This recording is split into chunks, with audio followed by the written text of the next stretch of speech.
povo, como é que vocês estão? Sejam bem-vindos ao Conexão Escola, aulas do 5º ano. Eu sou a professora Jussarinha. A aula de hoje é de Ciências da Natureza. Vamos abordar sobre a mais bela criação do planeta, a vida humana. Vamos pontuar sobre nosso desenvolvimento, os processos da reprodução humana e a fase inicial de tudo isso, que é a puberdade. A transição da infância para a fase adulta de todos os seres humanos. Como em mamíferos, animais que têm glândulas mamárias que produzem leite, na reprodução dos seres humanos ocorre a fusão de dois núcleos. O filhote, nesse caso, é chamado de bebê.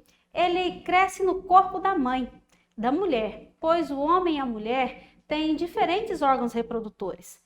É por meio da reprodução que as informações genéticas são transmitidas entre as gerações e cada um de nós herdamos o material genético de nossos genitores, dos nossos pais.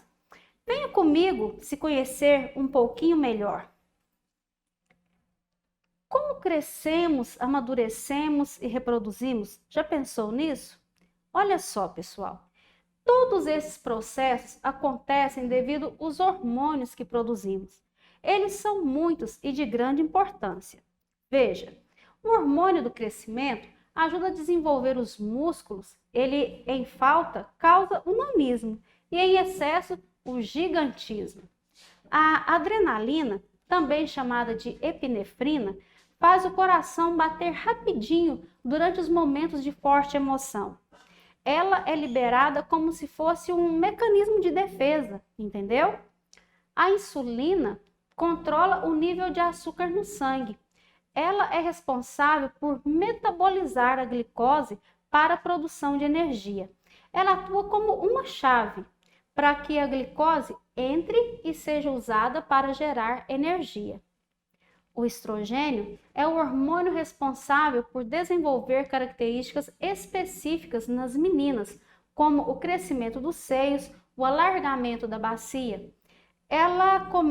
Ele começa a ser produzido no corpo da mulher na adolescência e continua até na menopausa. Já a testosterona, ela é o hormônio que leva os meninos a desenvolverem características próprias, como a mudança de voz, o crescimento de pelos no rosto, ganho de massa muscular, e ele também é responsável pela saúde dos ossos e pelo desempenho físico. Nos seres humanos, os hormônios percorrem o corpo viajando nas células do sangue.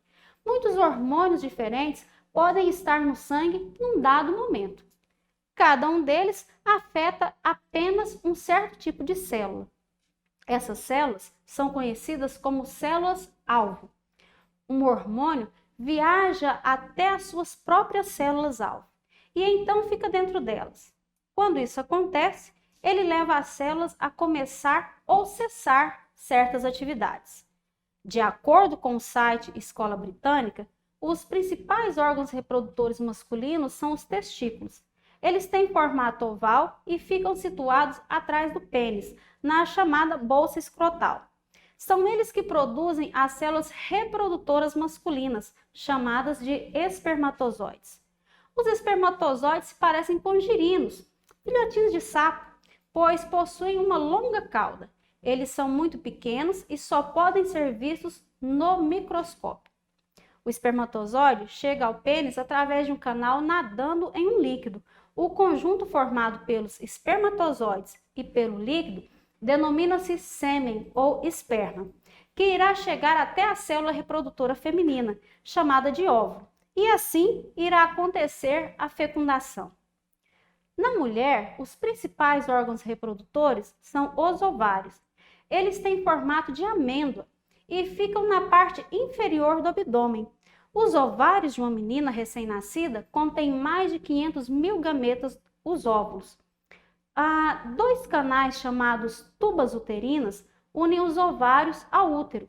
O útero é o órgão muscular onde o bebê se desenvolve.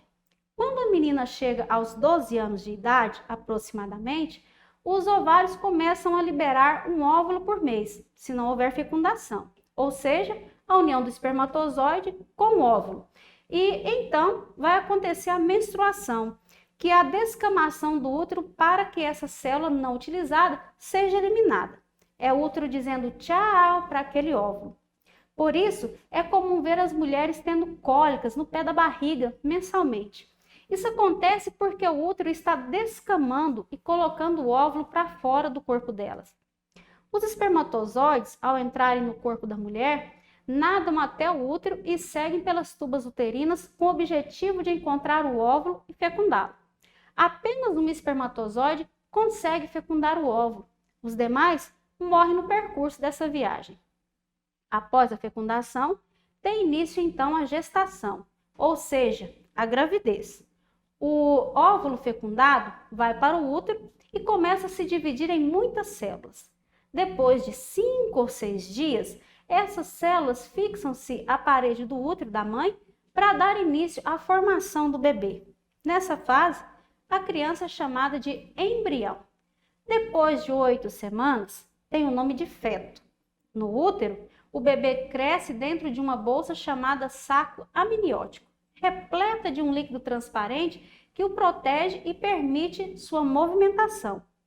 Um feixe de vasos sanguíneos, que forma o cordão umbilical, conecta a barriga do bebê até a placenta, que por sua vez é encarregada de levar os alimentos do corpo da mãe para o bebê. A placenta, que reveste parte do útero, também é responsável por recolher as excreções, o cocô e o xixi do bebê. Enfim, depois de crescer por cerca de 9 meses, o bebê está pronto para deixar o corpo da mãe. A parte inferior do útero, chamada colo do útero, colo uterino, dilata-se para criar uma abertura maior na vagina que se contrai para empurrar o bebê para baixo. Dessa forma, o bebê nascerá lentamente de parto normal. Juntamente com o bebê, saem do corpo da mãe a placenta e o cordão umbilical, que logo são separados do recém-nascido. Depois de vários dias, a parte restante do cordão umbilical que ficou na barriga da criança seca e cai, deixando uma reentrância, um buraquinho ali na barriga do bebê, que é o umbigo. Vamos ver algumas curiosidades sobre a gestação humana? O período de gestação humana, também chamado de gravidez, é dividido em 3 trimestres. No primeiro trimestre, o feto desenvolve a pulsação cardíaca e inicia o desenvolvimento de todas as outras partes do corpo. Surge então o cordão umbilical, que o liga à placenta. Aos 3 meses, o feto pesa menos de 28 gramas. No segundo trimestre, o feto começa a se mover dentro do útero. A mamãe sente a criança mexendo na barriga dela. Aos 6 meses de gestação, ele já pesa 900 gramas. No terceiro trimestre, o bebê continua a ficar maior e mais forte na época do nascimento. E ali ele vai estar pesando, em média, 3,5 kg.